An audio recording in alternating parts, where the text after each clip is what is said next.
Stay hungry, stay foolish.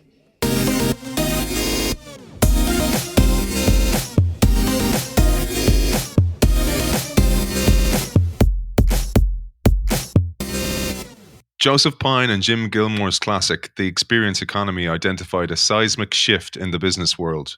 To set yourself apart from your competition, you need to stage experiences. But as customers increasingly experience the world through their digital gadgets, companies still only scratch the surface of technology-infused experiences. So today's guests, Joseph Pine and Kim Korn, will share how to create new value for customers with offerings that fuse the real and the virtual. Digital technology offers limitless opportunities. You really can create anything you want, but real-world experiences have a richness that virtual ones do not. How can you use the best of both? How can you make such sense of infinite possibility? What kinds of experiences do you create? Which ones can you offer? Which ones should you offer? Today's guests provide a profound new tool geared to exploring and exploiting the digital frontier. They delineate 8 different realms of experience encompassing various aspects of reality and virtuality. We welcome authors of Infinite Possibility, Creating Customer Value on the Digital Frontier, Kim Korn and B. Joseph Pine II. Welcome to the show. Yeah, thank you, Aidan. We love it here. Great to have you both on the show at the same time. And Joe, I thought I'd come to you because there's a great backstory behind this book and how a series of events came together which made it happen, which includes Don Tapscott, who was a previous guest on the Innovation Show. Oh, well, that's great. Yeah, it basically flows out of the experience economy, which Jim Gilmore and I first published in 1999. The first writing we published on it was 1996. But the book came out in 1999, and as you know, that was just the beginning of the web era, the ability to use internet to dialogue with customers. It was also a high time in video games and other things, and so after it came out, I really began to think about what does it mean that so much of business is moving to digital technology, is embracing digital technology. And in fact, I have a technology background. I actually started I got an applied math degree and a master's in the management of technology from MIT. I worked for IBM for 13 years. And in fact, I even used the ARPANET way back when in Palo Alto because my dad worked on the ARPANET and gave me access to it a little bit. So, I've got that background and I really wanted to figure it out. And so I've been musing around with a framework, but then Don Tapscott's company did hire me to work with them for their clients. They run multi-client studies in that to help figure out what's going on with digital technology. And Mike Dover was a guy that used to work for him as one of his, an author of a number of books on, including on Wikinomics and that too. And he came up here to my offices with one of their other people, and we just sat down and looked at all these examples and tried to figure out how they related to the framework that I have. And the one and where it really clicked together actually was when we got to Nintendo's Wii. And Nintendo's Wii is where I realized that what was going on is that you're using a physical device, right? The controller and the accelerometer and the other technology inside of that controller to control the video experience that you had. And that's when I really began to realize, that you really can fuse real things with virtual things. You have the materiality of the controller that as you move it back and forth, whether you're playing tennis or swinging a baseball bat or golf or whatever it might be, is that it controlled the virtual experience in front of you. It was the first time where it really left the little axis between your fingertips and your mind to embody yourself, to involve your whole body. And that's when I realized, okay, we've got something here in this framework. And the framework I came to call, I don't remember exactly when, the multiverse. The idea is that all of our experiences, right? And when we wrote the experience economy, it was all about our bodily experiences that we have in retail places, in theme parks and sporting events and so on and so forth. That was all about the real world. And all of our experiences in the real world are made up of 3 fundamental dimensions. In fact, the 3 fundamental dimensions of the universe, which is time, space, and matter. right? Everything happens in a particular place in space over a particular duration of time, and with the material substances that are there, the matter that help create the physical cues that create that experience. And time, of course, is I've realized since then how it's so very important that experiences are about the design of time. And I was rereading one day Stan Davis's book Future Perfect, which is like I'm here today doing what I do because I read this book when I was a strategic planner at IBM. And he coined the term mass customization, which was the subject of my first book in one chapter. But another chapter, Stan Davis talked about how corporations were increasingly becoming immaterial, that they're increasingly being made up more and more of bits rather than atoms. And he used the phrase no matter, that it was, and I realized that when you think about time, space, and matter being one dimension, well, what's no matter? No matter is taking that dimension and going back through the origin and going the opposite direction. That no matter is about applying digital substances, about doing things from bits rather than from atoms, from material substances. And so I realized that you could use digital technology to enhance your real world experience. In fact, classically, that's what augmented reality is we overlay the real world with this digital overlay that gives us information about it. And so then I realized, well, if we can go from matter to no matter, we must be able to go from space to no space. Right? Space is about the real places that we inhabit. No space is about the virtual places that we can see and experience through a screen of some sort that are generally mediated by a screen, whether it's a movie screen, whether it's a TV screen, a monitor, a laptop, a phone, a watch, any sort of screen that we have, or goggles for that matter.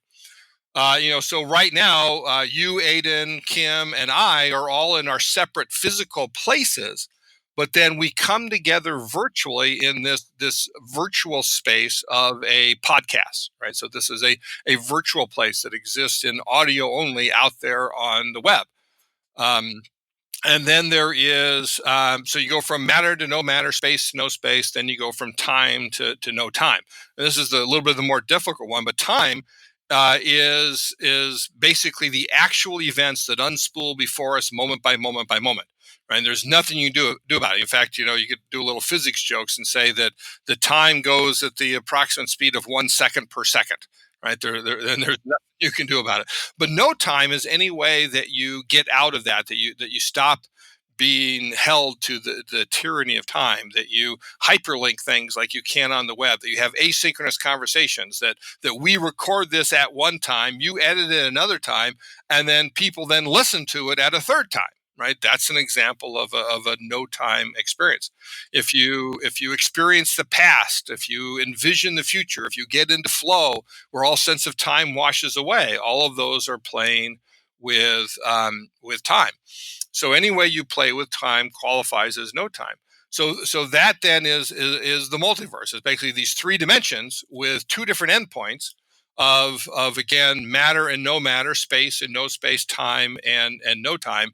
And what that opens up is the infinite possibility Kim and I talk about in the book, where you can now create experiences that have never before been engendered and envisioned or encountered. Because with digital technology, with the ability of the multiverse, we are limited only by our imaginations. And of that, there is no end.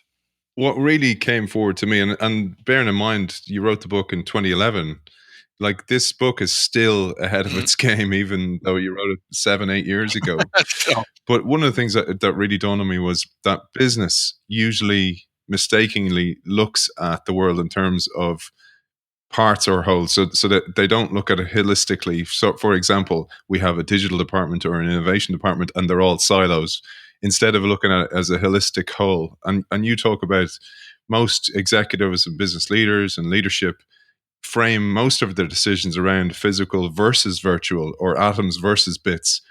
Most digital transformations are usually lipstick on a pig. They're not changing the animal, or actually at least examining that maybe we need a different animal in the first place. And it's this that you bring in. You give us a framework in a world where we need to be able to make sense. You give us a framework to be able to look at this element of the framework, the time, matter, space, and give us a new lens through which to look at business and business strategy. Aidan, you mentioned the timeless knowledge here. The framework concepts and the principles in the book are timeless, and they're even more relevant today because of the advances in digital technology, and they're more needed now. And you'll notice that when you look through Joe's history, who's the main thread through all of these frameworks, he started out with the mass customization product process matrix. And he goes on and with Gilmore to develop a bunch of very good frameworks with progression of, like the progression of economic value in the experience economy and authenticity, the framework for rendering authenticity. And then we came along and worked up the multiverse. And all these frameworks fit together because they're all true. They get at the truth of the matter, whatever that is, and they all revolve around value creation. And the next one that Joe and I are working on, which we can talk about later, is the regenerative managing. And with regenerative managing, you're basically putting all these to work to develop enterprises that thrive indefinitely. They continue to regenerate themselves, sustain their vitality. Yeah, this may just be hubris, but I tend to talk about this now, sort of like the Marvel, cinematic universe, that you've got all these things together that do in fact fit together, and they're all different parts of the different constellations within this. And Kim's exactly right, though, that fundamentally everything we talk about, from mass customization through to the forthcoming regenerative managing, is about how do you create greater economic value for your customers. Yeah, and I love what you said there, because bringing them together, it's like, and you mentioned Marvel superheroes. Like, I have this image in my head where in many story arcs, you have to collect different parts of the puzzle which have been spread across the universe and bring them together, and you create this master weapon. And it's almost like that with frameworks, that the frameworks are separate, but when they're brought together, it creates this unbelievable lens that you can create infinite business with. And I love the way you describe the digital frontier. You talk initially about this idea of cosmos incogniti. It is sort of like, Iron Man is one sort of movie, but the Avengers are a whole other thing when you bring them all together. Right. The notice of cosmos incogniti gets back to when we were thinking about this book, is Kim and I really thought of it as an exploration, that we want people to do is to explore, to discover, and by exploration is how you discover the opportunities that are right for you amidst infinite possibility. And so brought to mind the old maps, if you remember the old maps where you get to this point where the knowledge would fall away, right? And they'd say, "Here be dragons," and on those maps they had what they called a terra incognita, unknown land. And I realized that here with the digital frontier, that it is cosmos incogniti, that there are unknown universes out there as part of this multiverse, unknown sources of ideas that we can tap into. And it still is, as Kim pointed out, there's much more technology now than there were when we wrote the book and published it 7 years ago. And there's much more to come, because it is through exploration where we gain new knowledge and where we can then apply that new knowledge. So if we had a cosmic map of the entire universe, where our knowledge dropped off, where you have that cosmos incogniti, that instead of "here be dragons," the thing to understand is "here be opportunity." That if it is unknown, if nobody's mapped it out, if nobody's figured out, then there's tremendous opportunity for innovation that will create more value for your customers and therefore more value for you. If you think of the digital frontier as sort of a sphere that has its center in the center of the multiverse, and it's someplace out there on the surface of the sphere is the digital frontier. Well, it's really the value creation frontier, as far as businesses go. So it really covers all forms of value creation. And what's cool about the digital frontier is the more it gets explored, the more it gets settled, the bigger it becomes. Because as the sphere expands, there's more frontier. And that's the huge difference in the abundance of the knowledge economy that we have now versus the scarcity of the physical economy, where we have increasing returns versus decreasing returns. And so, though it sounds illogical, practically speaking, the infinite possibility of the digital frontier expands infinitely as more of the frontier gets settled.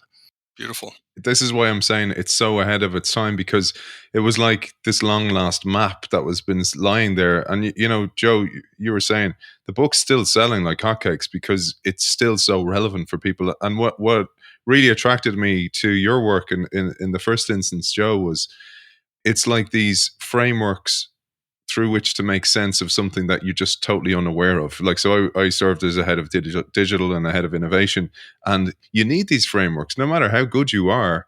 When you have, Yep. you know, it's like you don't see, or you're seeing fuzzy, and all of a sudden you can see clearly, and then you can make really, really good strategic decisions.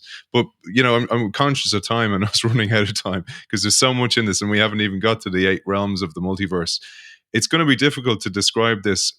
For me, I was like, how are the guys going to describe this? Because usually you would be on stage, you travel globally, both of you, and you speak about the multiverse amongst other things. But it would be great to share briefly the 8 realms of the multiverse if we can, and maybe ask our listeners to imagine it and see it as a framework in their minds. Right. Well, you know, so a couple of things there is that one, I encourage every listener to buy the book and look at the frameworks because imagining this is going to be hard, right? Or at least, you know, the framework is out there on, you know, on the internet. So pause, do a quick search for Multiverse, Pine and Korn, and you'll find that framework out there. So, one of the things I've discovered too since we came out is what I already described of time, space, matter, no time, no space, no matter, right? Everybody gets that. Everybody can understand that. You can break it up that way. They can understand how you combine, you know, the virtual places with, with physical matter and how that's what a we does and so forth. How augmented reality is taking bits and digital substances and augmenting a real world experience and so forth.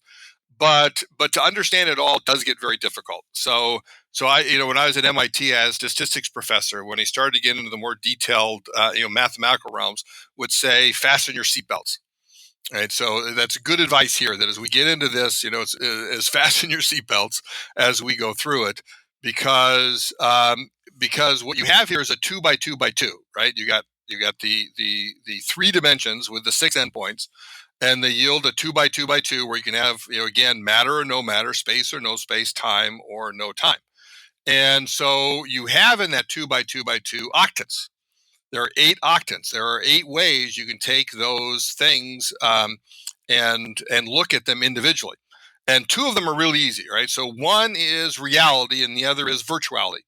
Kim and I call those the anchors of the multiverse. That things revolve around is the base core experience, one in the real world, one where you're in a real place and that's the core of the experience, or is it in a virtual world where it's a virtual place that is the core of the experience? So reality is again the universe that we know, the real world experiences that we know of time, space, and matter. So one of the things Kim and I like to point out in the book, you know, the chapter on reality, because we have a chapter in each one of these 8 octants or these 8 realms of the multiverse. The chapter on reality is the shortest one, right? Because we talked about that in the experience economy. We know that best. But one of the things I point out there is that reality will now and forevermore provide the richest of experiences. And so this book is not a plea to abandon reality. You know, reality still comes in 3D, you know, all by itself with no technology, with the best sensory, the best richest experiences. But in fact, there are things that are simply not possible in reality that virtuality provides. And so virtuality is the exact opposite. It is no matter, no space, no time. It's a virtual experience that happens through digital technology that it gets outside of time in some way. And you think, of course, about all the games that you play. The any sort of video game, any sort of computer game, anything with an avatar. You know, avatars are these amazing thing because they represent our own identity inside of virtuality. And in fact, our phones are basically becoming our avatars. Our phones are these windows into virtual worlds. We can immediately drop out of reality and drop into a virtual experience at a moment's notice, whether that's Candy Crush, whether that's a YouTube video, whether that's texting or chatting, or taking selfies and posting them on Instagram, whatever it might be. So more and more of our time is in fact spent in virtuality. All right. So those two are the easiest to understand. And then you get sort of the ones that go off of there. So augmented reality, I already mentioned. We're very familiar with augmented reality. Augmented reality is when you have digital technology that amplifies that real world experience of space in time. And the easiest augmented reality is a GPS system, where originally the separate systems from TomTom and Garmin and so forth. But now mostly we use our phone. We use Google Maps, and it'll pull up a map of reality. And that map is moving along and gives us directions of we can go this way, we can go that way, right? That's augmenting reality. The real world experience, the driving experience, or walking in a city is the core experience, but we're augmenting that. When we use our phone and we look around with various different applications to get information on what's around us, whether here are restaurants, here are apartments to rent, or so forth, that's augmented reality. Many of us have only ever seen or considered augmented reality visually, and you share with us in the book this goes much more beyond visual. It includes smell. It goes down to, you mentioned Hugh Hare of MIT Media Lab and his work for amputees, for example. Yes. So today we tend to think of augmented reality as only augmenting the visual sense. Sometimes, which like a Microsoft HoloLens, where we actually have glass over our eyes that overlay the real world with digital information again. But more and more there are abilities to augment our sense of hearing, our sense of touch and smell, eventually smell and taste. And kinesthetic as well, and that's what Hugh Hare is. He's a professor at the MIT Media Lab who I met and interviewed for the book, and he actually lost both of his legs in a climbing accident, I think on Mount Washington, when he was like 16 years old, and he got prosthetics, and he started sort of hacking the prosthetics. He realized that if he made them, why does he have to be the same height he used to be? What if he made longer legs? So below longer, and he found out he could climb that much better. And so now he focuses on digitally infusing prosthetics that they can understand what sort of surface it's walking on, how you're climbing or moving or running or whatever, and begin to react to it. So in fact, you can run faster than you could before. You can climb higher than you could before. You could jump longer than you could before. And he believes, get this, Aidan, he actually believes that in the future, right, people will actually cut off their working limbs to get access to the technology to hack themselves and essentially become cyborgs. Now, it's sort of like once you say that, you say, yeah, that's going to happen, right? Because it's just going to enhance us. One of the things Kim and I say about the multiverse is that it effectively gives people superpowers. You would use this yourself for your golf game, I'm sure. I was telling somebody the other day, is I hit the ball as far as I did 20 years ago, but that's with like 5 generations of technology. At least you're consistent, man. You're embracing disruption. Let's put it that way. So we'll move on then, because next step is alternate reality. Yes. So alternate reality it comes from the term alternate reality games, or ARGs. And these, basically what alternate reality is where you take a game and you play it out in the real world, right? So it spills out into the real world. And you have these game features where you can call time out, you can pause, you can do other things, you can come back to the game. That's where you're playing with time, right? The time, the game doesn't just run consecutively, but it runs whenever you are playing it. And the LARPs are like this, live action role playing game. I had the opportunity to be headmaster at the College of Extraordinary Experience at a castle in Poland, of all places, where these guys put together a LARP that's basically like you're at Hogwarts, except instead of learning spells, you're learning how to design experiences. I saw that on Instagram, man, or on LinkedIn. I just thought you'd changed your wardrobe. No, it was wonderful. So now today, this came out long after the book, but the example everybody knows today is Pokemon Go. Right? Pokemon Go gets people out into the real world. They take a video game and basically move it out into the real world. They create an alternate reality. That's not just a a retail store over there. It's a place where these Pokemon characters hang out. And so that alternate view of the real world is what really defines alternate reality. There's a great line you talk about. You talk about a new media developer, Asta Welejus. I think that's his name, of Copenhagen-based Yes. Asta Experience. And he gives the quote on alternate reality and the rabbit hole. Where the alternate reality games have this rabbit hole that you go down into. And Asta Velias said that an ordinary virtual game is like Alice going down the proverbial rabbit hole where she enters a virtual world totally unfamiliar to her experience in the real world. An ARG, an alternate reality game, takes dynamite to the rabbit hole and blows it up, letting all that virtual activity spill out into the real world and makes a distinction between reality and the game world disappear, right? The game is now alive, she says. And that's what's really key, is you make the game alive. You bring it out into the real world. You mentioned Pokemon Go because one of the first places we see all the multiverse emerge is in gaming. And like Pokemon, there's another one called Yokai Watch. I don't know if you've seen it. It's a Japanese-based cartoon. And my kids got into it quite late. So they're 5 and 8. And they first saw, they had it on TV, and I was watching. I was like kind of going, it's all based around the watch. I bet you the watch is for sale. So then I went on Amazon. I saw the watch is for sale.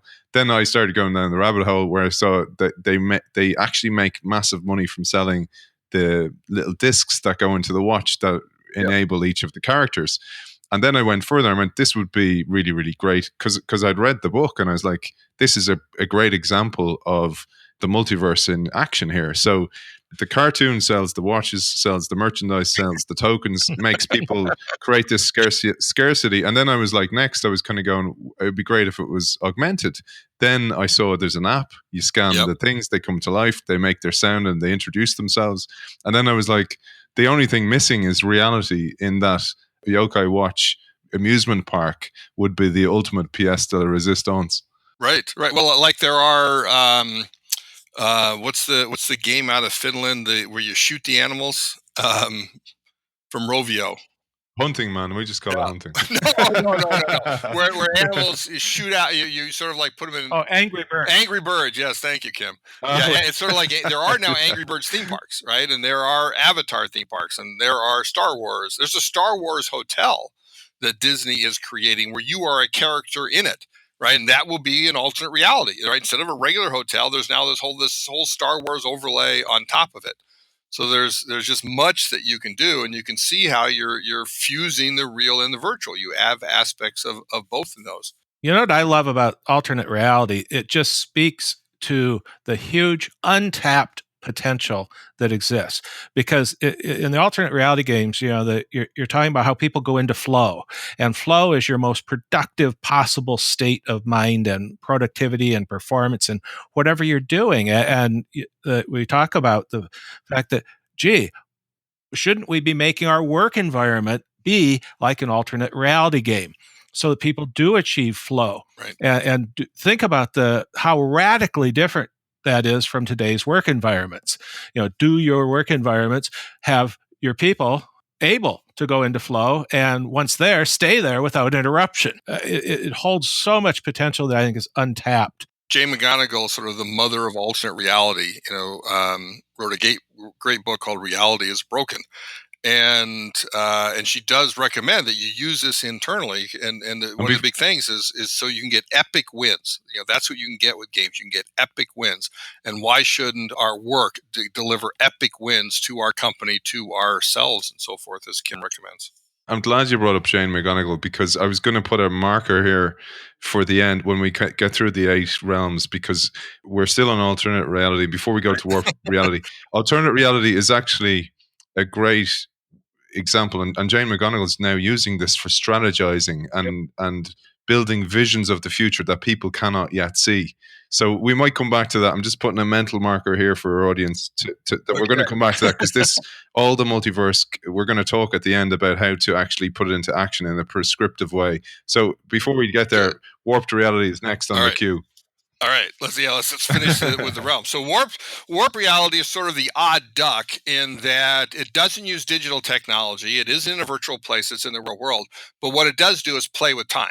right? It moves the reality experience and just affects the time axis of moving from time to no time of actual events to autonomous events.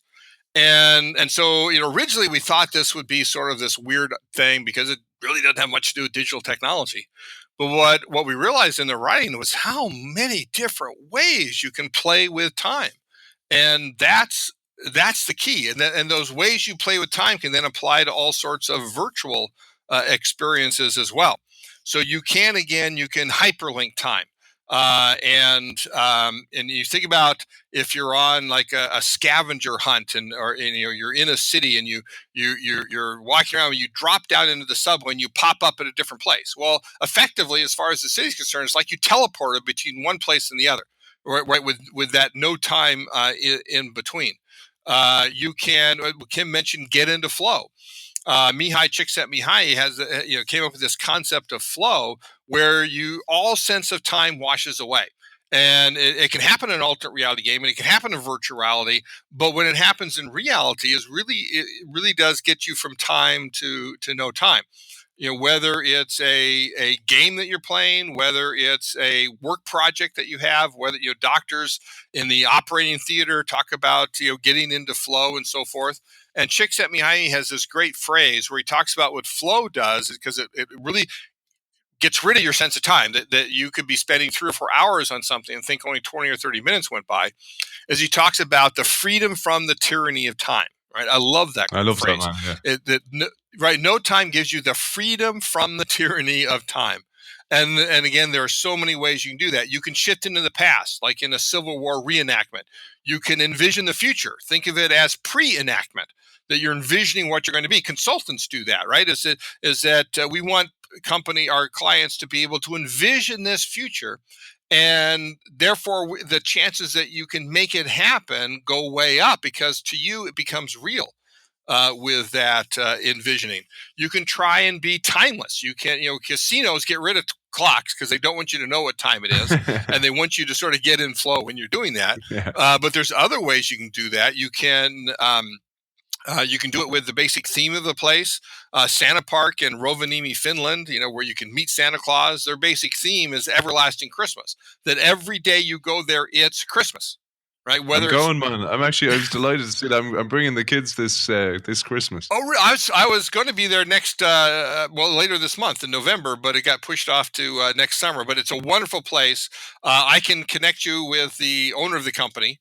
So let me know. Maybe get a special experience there. But it does, take you out of the current time, whatever it is, and it's now Christmas. So you can slow down things. You can speed up. I love cigars. Kim and I often, many times we discuss the infinite possibility over a cigar that we each enjoyed. And my favorite cigar store in the world is PGC Hyannius in Amsterdam. And the moment I walk through, so authentic is this place, and it just like slows down my heartbeat. That's what I love about cigars, is I relax. I start to think differently, and my stress goes way down and so forth. Well, that's a way of playing with time. So there's all these different ways you can play with time, and be able to think about that really does warp reality as we know it. That's great, Joe. And we could spend a show on each of actually the realms, but we move on to virtuality because we're running out of time. All right. Right. So we talked about virtuality, right? Where it's all, no space, no time, no matter. And it's the opposite of reality, where like there's augmented reality, there's in fact augmented virtuality. And augmented reality uses digital technology to augment a real world experience. Augmented virtuality uses material technology, physical things, substances, to augment a virtual experience. And that again gets back to the we. And that's when I realized this whole framework works. And I realized I could put something there in that octant, where you use the we to be able to augment your real world experience. Well, then, think about when the Kinect came out, and the Kinect is not just we as a hand controller. The Kinect uses your entire body. Now, all of your body is involved in the experience and really controls that experience. And that bodily engagement, I think of as a key thing with augmented virtuality. And again, eventually it's going to involve all of the 5 senses and so forth that you'll be able to use to augment your your virtual experience. Haptic technology and all of that is a way of doing that. So then the next one is physical virtuality. Physical virtuality is where you design something virtually and then you make it real, right? So the end output is something physical, something in the real world, in matter, right? That exists in time, but you are designing it virtually in a virtual place. And mass customization is that way. Mass customization is where you work with the customer, figure out what is it they want, and then and only then do you make it for them. So there's a virtual design. You can think about going online to a Nike ID or a Vans.com and design shoes, to a Zazzle or a Cafe Press and design a mug or a t-shirt or a mouse pad or any one of 1,000 different products that you can create. And all of that is a virtual design followed by a physical instantiation of that design. And so therefore the ultimate of it is in fact 3D printing. Well, I mean, the real ultimate is a Star Trek replicator, right? Where you just walk up and say what you want and it forms the atoms. And you think about it, what 3D printing does and what a replicator would do is it treats atoms as if they were bits, right? That's the key with physical virtuality. It's like we can program bits with 3D printing, with fab labs and other things like that. You can program atoms. So think about, I love this phrase I got from a Wired magazine article years ago, but they talked about atom hacking tools, right? That's what physical virtuality is. How can you hack atoms to get them to do what you want and create anything that you want to, and make things real that were previously only virtual. So that is physical virtuality. So the last realm, right? So the eighth realm that we talked about is mirrored virtuality. Mirrored virtuality is you have a virtual experience, but it's tied into real time in some way. That it's actually mirroring what's going on in the real world. And the term actually comes from David Galerter's 1992 book, Mirror Worlds. Right, great book. It really presaged the World Wide Web. A lot of people, credit him for really thinking what the World Wide Web would be in this book that came out before the web was ever invented. And the idea is that a mirror world would mirror what's going on in the real world. The easiest example of that is, in fact, a dashboard. You think about a dashboard. What is it? Well, you got your RPM indicator, you got your miles per hour indicator, your fuel gauge, and so forth. All these things are telling you what's happening in the real world in real time. And in many cars today, it's an entirely virtual experience. There's no physical dial. It's just a screen that is mirroring what's going on in the real world. Well, that can happen with any type of simulation of the real world, any type of way of rendering what's going on in the real world. Like there's a whole quantified self movement where people want to hack their own bodies. They want to know what's going on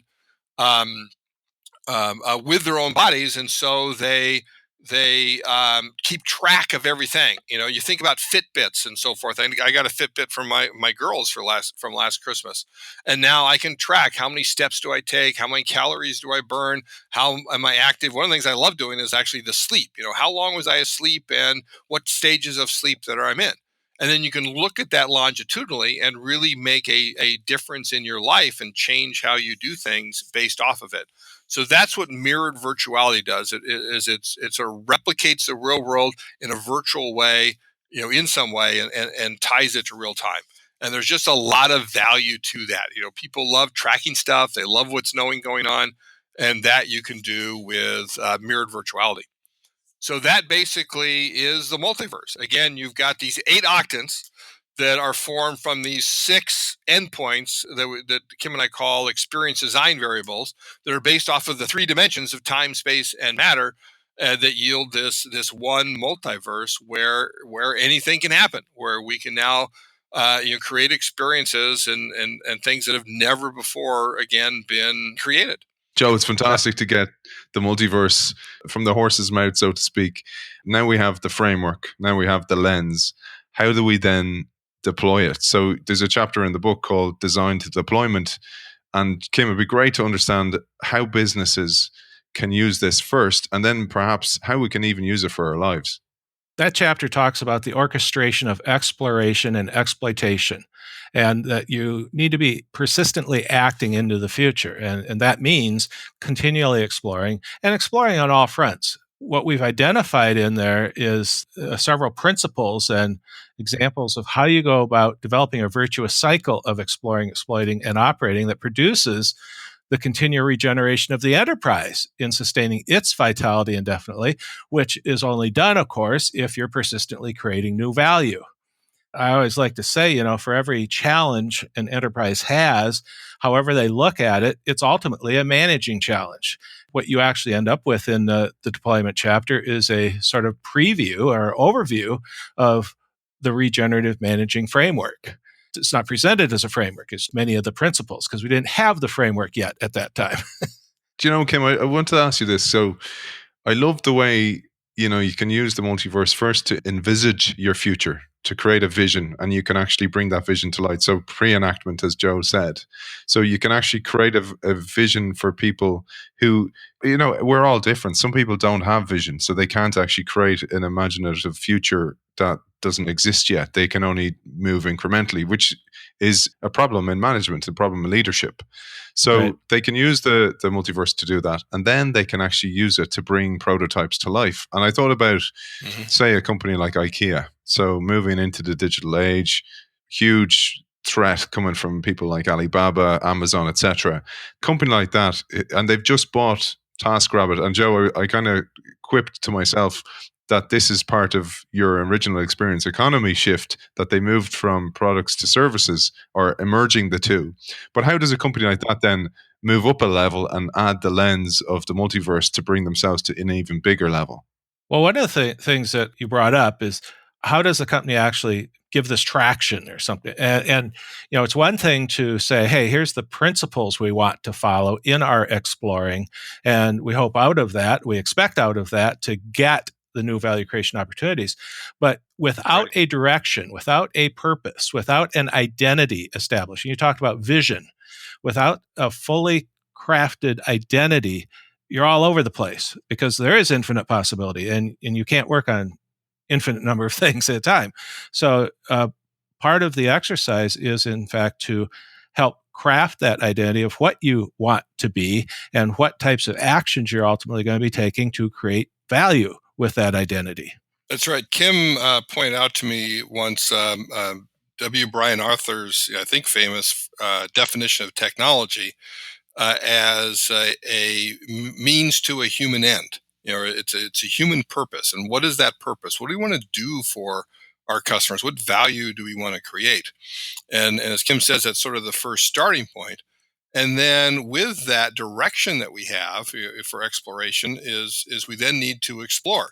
And so we recommend, and when we do workshops with clients, is that we explore in multiple rounds, right? So first we can explore just off of the 3 dimensions and the 6 endpoints. We can explore. Usually start with the virtual side of no space. What are virtual things? We can explore no matter. What are the digital substances that we can add to our experience and our interactions with customers? And then no time. How can we play with time in a way that's going to value customers? And then go to the reality variables of time, space, and matter. Then we want to go into those 8 octants, and usually we start with the one that is most appropriate, where the company has its center of gravity today, and start moving off of that. So an IKEA, for example, is you can buy online, but it's their stores that are the biggest part of it. And so if you think about those reality-based stores, well, then let's start looking outside of it. Let's go from reality to the other 3 reality-based worlds of physical virtuality, augmented reality, and warp reality. And then once we've explored each one of those, using those examples in the book, we have a set of principles at the end of every chapter. Usually, 8 to 15 different ways of applying it. So let's go through those principles one by one. What are ways that we can do that? And you just come up with tons of ideas. And then go further away from that reality-based store and look at augmented virtuality, at mirrored virtuality, and at alternate reality. And what are the possibilities there? Finally, go completely opposite, go to virtual. What are the virtuality-based experiences that we can create? So you're going to end up with a whole host of ideas that then we can now begin to sift through and see which ones hold the most promise, begin to test those, whether they in fact do have great opportunity, and then finally prototype and implement those that in the end make sense. You're gonna develop the thing about the multiverse. There's so much possibility, right? Infinite possibility, we call it, that you're gonna develop far more ideas than you can possibly implement. So you do have to think through sift through these ideas and come up with those that are exactly right for you amidst the infinite possibility. One thing that Joe touched on, I want to emphasize, is that the thing that energizes and guides these explorations and fuels them is if you have a very compelling, meaningful purpose that you're trying to achieve with the value you create as an enterprise. And that's what gets people the juices flowing. You don't want to just step through the realms and explore randomly. It's too diffuse. But you get people focused on, we're going to now step through the realms knowing we're setting out to further this purpose that's meaningful to us and the enterprise and our customers. Beautiful, Kim. And I planted a marker earlier on when we talked about Jane Mcgonigal, and she has brought this world to life where she's gone and used her skills as in ARGs to bring it to strategy to create really meaningful strategies for the world, for the future of mankind. Joe, you do those kinds of exercises with your group in Colorado. Yeah, it's a company I work with in Colorado, Horizon Studio, that does in fact help companies envision their future. Its purpose is to help companies become premier experience stagers. They do that with a theme of explore, discover, transform. And we do things like, what is this future that we want to envision? What is the purpose that defines it? Now let's put meat on the bones. And it is exactly along the lines of what Mcgonigal is talking about.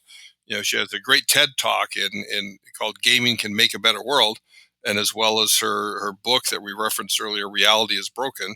And she even did a Harvard Business Review piece. That's the key thing that says use this in your companies to figure out what you should do and where you should go. Because ARGs, the alternate reality games, they create skills and ways of thinking that you wouldn't otherwise have. And that's why I think it is so applicable to the real world of how we do business. I thought a great way to kind of bring it to a close today was the idea you talk about the quoting Buzz Lightyear to infinity and beyond. And you talk about the great example of how many pieces you can build with just 6 Lego bricks. And there's 8 realms to the multiverse, so you have 8 bricks there. But there's been it's more than a thought experiment. It's been an experiment that's been done. How many pieces you can build with just 6 Lego bricks? Yeah, in fact, I have right here at my desk, I have the 6 red Lego bricks. They're 2x4s. I always keep them with me whenever I'm traveling on business. I have them in my pocket so I can explain them to people. Because, first of all, it relates to mass customization because, when you modularize, that's what Lego bricks are. They're modularity, different elements that fit together with a linkage system. When you modularize your offerings, well, then you can in fact, mass customize them. You can put them together in different ways for different people. One of the things I actually recently discovered, and I'm sort of amazed it took me this long, my original book on mass customization in 1993, I have a framework in there that not original with me, but I expanded it on 6 types of modularity. And it was only this year that I realized that digital technology itself is a type of modularity. That zeros and ones are modules, and in fact is the only thing that has more possibility than Lego building bricks is digital technology, where you do effectively almost get to the true infinite. But with 6 bricks, Lego published this, that the number of different ways you can put them together is 102,981,500. Nice, Joe. I got that number memorized. 102,981,500. And this Danish kid, wanted to figure out how they got that number and tried to figure out, couldn't do it. So he talked to a couple of mathematics professors, and they eventually figured it out. And they figured out that Lego was wrong. First of all, the actual number is 102,981,504. So I figured, well, they just must have rounded. But then also they figured out that Lego only counted 6 high combinations. where all the Legos are stacked one on top of each other. But if you think about it, you can start to put them crossways, and you can create 5 high, 4 high, 3 high, 2 high combinations of Legos.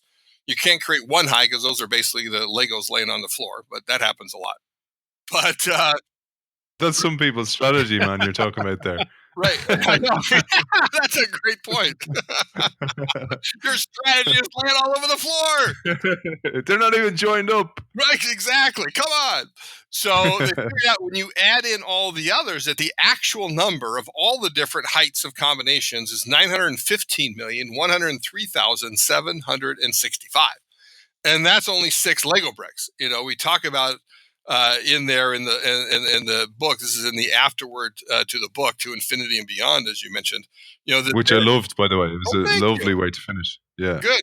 I love it too. So I don't know how many people ever make it to the afterward, but What I love, Joe, about the afterword and Kim is the human element, because I found the analogy of infinite, no matter, no time, and infinity a very, very strong analogy for life, because many people think life is about stuff, and then they get to the end and they realize it's about no matter, no time, and infinity, if that's your Right. mindset. Right. Beautiful.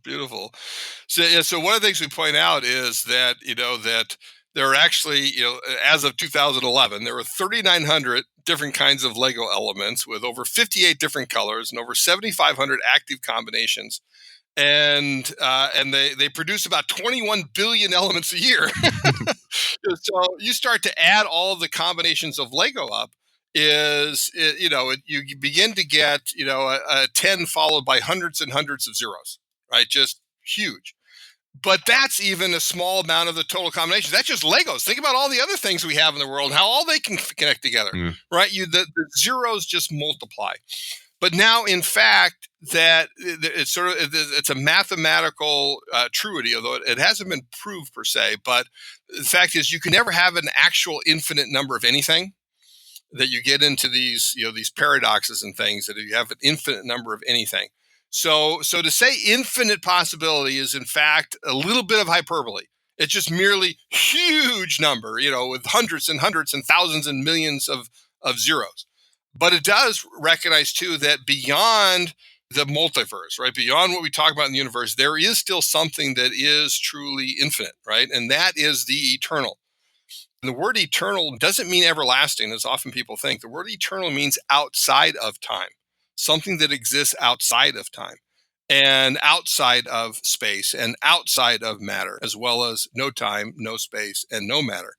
And one of the things to think about, as you said, is, we think living our lives, it's about stuff, but it really is about the eternal. It really is about why are we on this earth? What purposes and why are we here? What's the ultimate purpose for everything? And I encourage people to think about that as well. Think about what's beyond this world. Think about the eternal and how what we do here impacts what we become.